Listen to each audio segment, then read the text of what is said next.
Поранешен министер, тројца градоначалници на Кочани, директори и управители на Кочанската дискотека, сите одат за решетки 30 дена. Кочанскиот суд го прифати предлогот на обвинителството. По долгите сослушувања доцна во ноќта, последниот судот со лисици на рацете беа спроведени тројцата поранешни први луѓе на градот.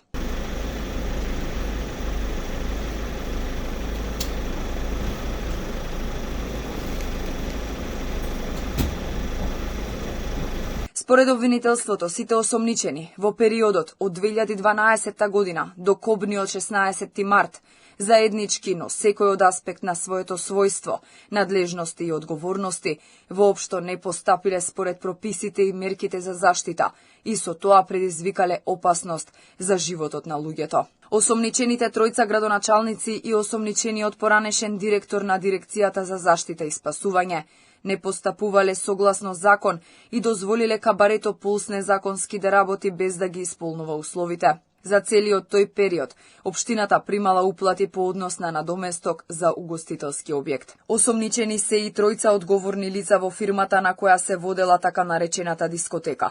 Објектот со намена за лесна индустрија кој се наоѓал во индустријска зона, воопшто не ги исполнувал условите да биде пренаменет во угостителски објект кабаре, но континуирано си добивале лиценца. Постои основано сомнение дека прво осомничениот за периодот од 13.2.2024 година до 13.2.2025 година директно на осомничено службено лице вработено во Министерството за економија му дал паричен износ за да изврши службено действие што не би смел да го изврши на тој начин, без при тоа да биде спроведена законски пропишаната постапка, обезбедил фалсификувана службена исправа, лиценца за вршење на угостителска дејност. Поради тоа, против вработениот во Министерството за економија е поведена постапка и за примање подкуп. Меѓу осомничените е и проектантка, која изготвила проект како услов за отпочнување со работа и вршење на угостителска дејност кабаре, иако знаела дека не постоеле законски услови објектот да биде пренаменет во таа категорија. Од Министерството за економија до овој момент се осомничени поранешен министер, но и поранешен државен секретар, раководител на сектор, раководител на одделение и помлад соработник. Дел од нив и во моментов работат во Министерството, но на други позиции.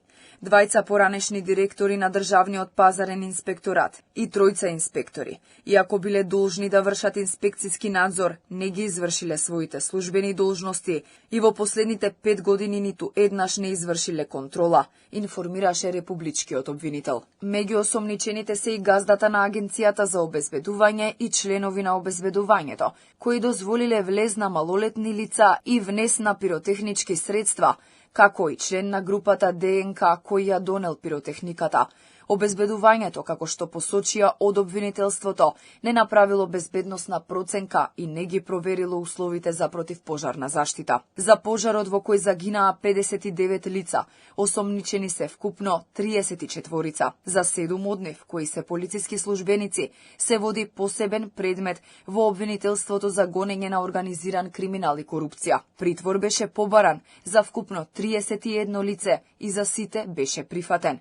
Тројца осомничени се уште хоспитализирани.